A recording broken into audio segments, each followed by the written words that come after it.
This is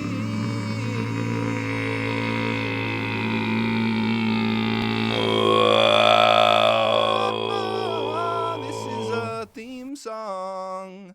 I read this book, Eye of the World by Robert Jordan. It is the first Wheel of Time book in the Wheel of Time series. This is like a series from the 90s. My 2 cents is it felt very dated, especially when people were recommending Wheel of Time when I say that I like A Song of Ice and Fire. I had an extremely unpleasant time reading the book, and that isn't the same thing as hating the book or hating the author or hating the story or anything like. It's not like that. It's 800 pages, including the glossary, which you ought to read. It's kind of hard to understand without reading the glossary. You know, it takes a long time to read 1,000 pages of somebody's bullshit. If you find yourself kind of slowing down and kind of getting like, oh, this is tedious, you start going like, well, why is this book 800 pages? If it's long, that should be for a structural reason, because it differs from a conventional hero's journey story. Maybe it has a ton of characters, maybe it has a ton of themes, maybe it's a really deep exploration, maybe it's a bunch of different parts meshed together. As far as I'm concerned, I was just kind of plodding along, one location after another. Oh no, a bad guy. Oh, whoop-de-doo, something I've never heard of that wasn't introduced earlier just pops into the scene and saves the day. That was pretty much the whole story from start to finish. You have the sense that the author really thought out the world very carefully, but then didn't really care about the plot so much, so just tried to like mimic Tolkien. It's like a setting without any plot in it. Typically in stories you want to have like mysteries that sort of resolve into twists. Like they gave you all the pieces but didn't really focus on them, and then when it all comes together you go, oh, of course, that's what happened. It feels like what you see a lot in beginner level books, where every twist in the plot happens because something comes out of nowhere that you've never heard of. Even to the point of being like, well, there's like a magic or a technology or a legendary character you've never heard of. Here they are. Look, now everything's perfect. Everything's saved. That's really cheap plot.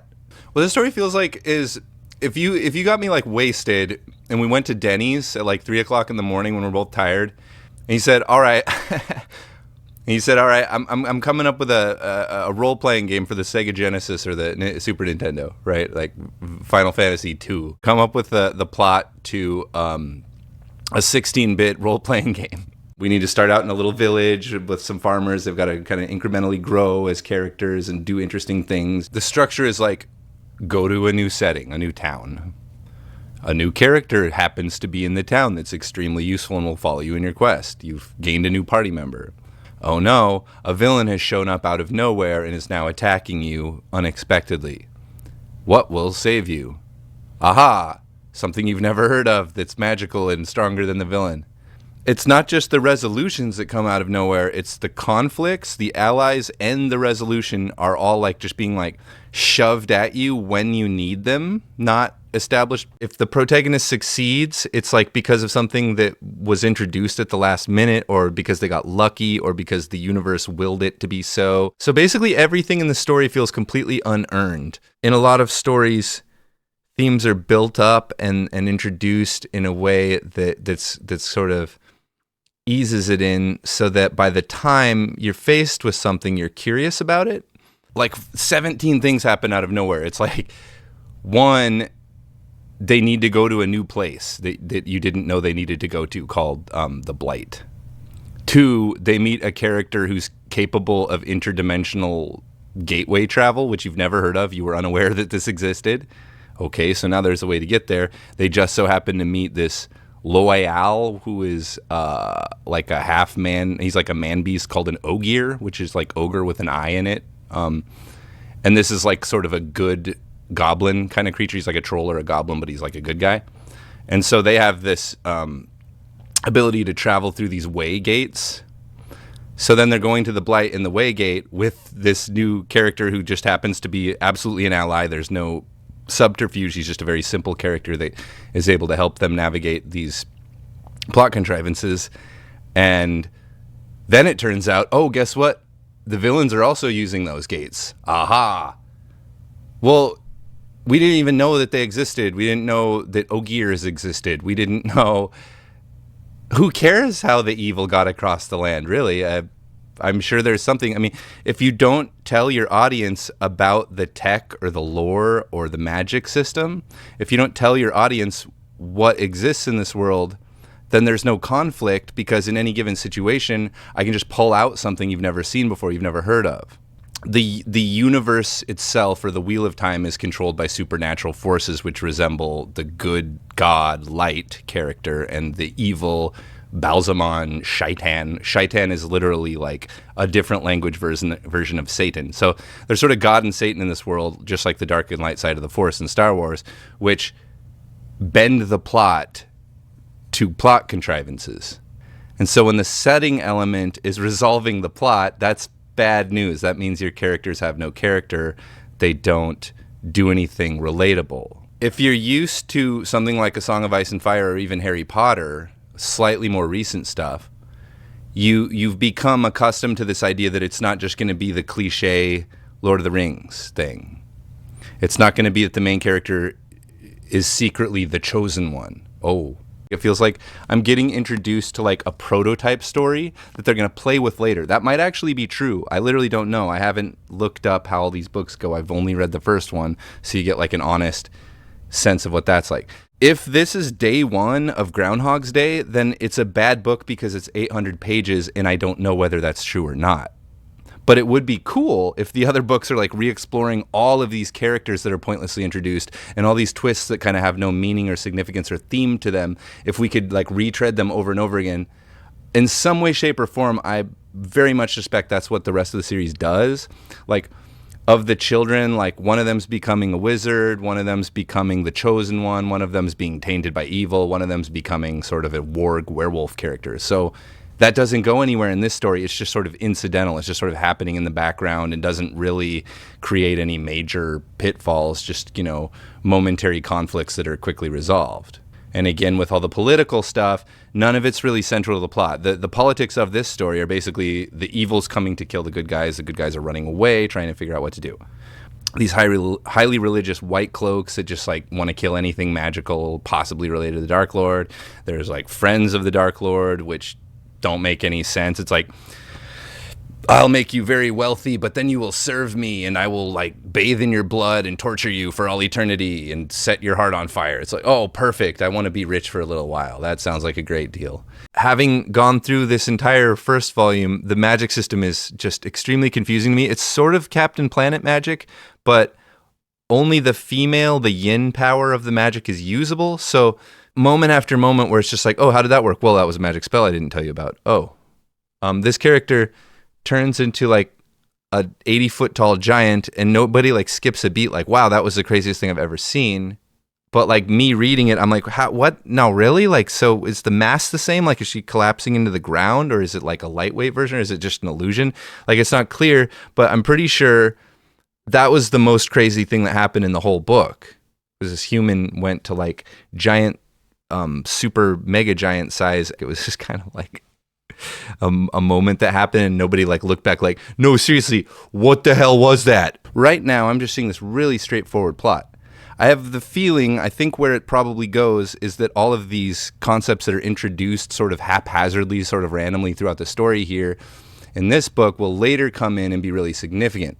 Like one of the characters is slowly becoming some sort of like werewolf or warg kind of character. Another one is sort of slowly being tainted by evil, but none of those really come to anything in this story. It's just kind of wasting our time. The protagonist meets a queen and her daughter and there's sort of a love interest set up there, but nothing comes of it. It's just like a chance encounter and then he escapes.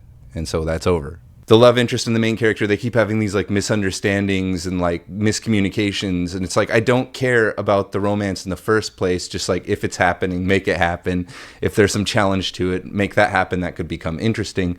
They both secretly are like in love with each other, but everything that actually happens between them is sort of like childish misunderstandings and petty one-upmanship and stuff that you would not at all be focused on if your life was actually in danger and the devil was chasing you across the world. It's like, you know, children on the playground, they're too young to partner up, so they're going to like come up and hit one another on the arm and run away. I don't like that kind of romance, so that's kind of boring to me. But if it's just like misunderstandings, this is like a 90s sort of thing that they used to do with love stories. It's just kind of like weird and boring. It's constantly a misunderstanding, like, ooh, I kind of have a crush on you, but oh, that makes me mad, I'm frustrated, run away, never communicate.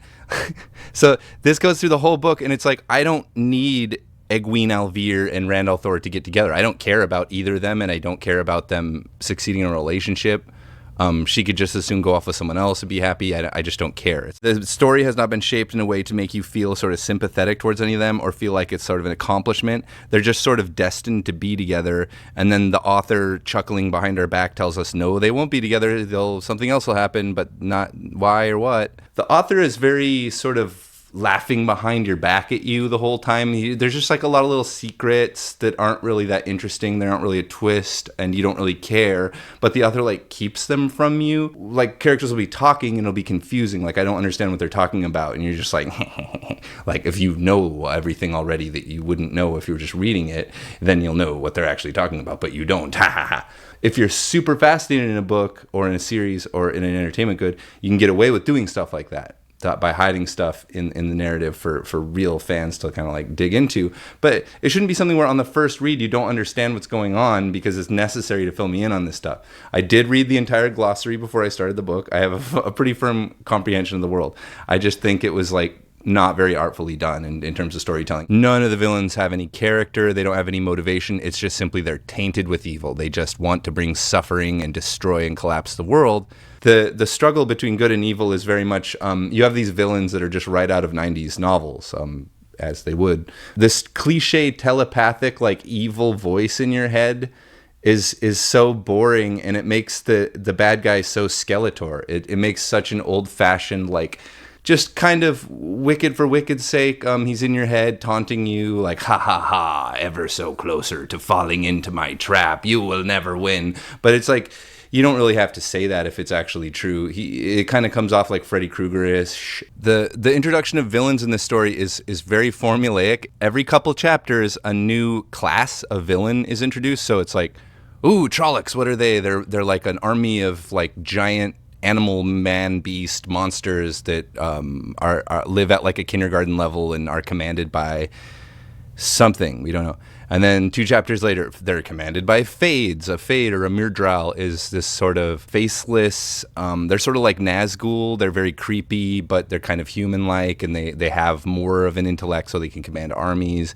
Unclear anything else about them. And this continues to escalate to the point where, like, I'm going to tell you the twist in the story, but I swear to you, it makes no difference. It's not a spoiler, right? At the very beginning, they meet a character who's just a salesman who comes into town. He's just a peddler. And that's all. Like, there's nothing about the character that's all that significant. They expect him to come. He does come. He's been there before. So it's just like totally run of the mill. Oh, but you didn't know. No, there was no cue given. It doesn't. Okay, but so this character, Padan Fain, is apparently a servant, one of the Dark Lord Shaitan Balzaman's servants. And he follows the characters through the whole story, but that doesn't come to anything. It doesn't matter to the story. This is just a fact. So it's like a big twist. Oh, it was that peddler from the beginning, but why him? What did it accomplish? And then when he does show up at the end when it's revealed, it's just like, okay, well, we've captured him. Let's get some answers from him. It didn't do anything. Like, it wasn't plot. Nothing happened. It's like real life. Like, oh, there's a spy. We caught him. He doesn't do anything. You caught him. Good. It literally blew my mind at the end, to be honest. So I'm going to kind of spoil the ending because it's not spoilable. It's like you encounter the final boss. Just these 2 guys show up. They're like, who are you? Like, we literally don't know. They haven't been introduced or anything. They're like, we are the Forsaken. And they're just these 2 really strong mummy guys, but they haven't been built up. We don't know who they are. They just show up and they're like, we've been following you. Okay. So this is the ending. He fights these guys, whatever. And you know what happens? Like, it's a fight. 2 characters you've literally never heard of before. You don't even know that something like them exists. Former ancient heroes that are now like mummy people show up at the end. They just show up. They're like, I'm Agelmar of the Dread, and I'm the Forsaken One, Simon Mackelberg. So what? Establish them at some point. create some fear and tension surrounding them. Because when they show up, you don't know who they are or what they want. And it's just, they want to kill you. They're very strong dudes. They're going to chase you and they're going to kill you, but they don't succeed. That's dumb. The good guys fight and win. Oh, shit, I spoiled the ending, right? Oh, no, I spoiled the ending. Maybe if I was like sick and I just wanted more and more books to read, like maybe something like this would be more appealing to me. But as a person who has very little time to read, not a big fan of Wheel of Time 30 years later. Yoga twist is like this. Twist that out.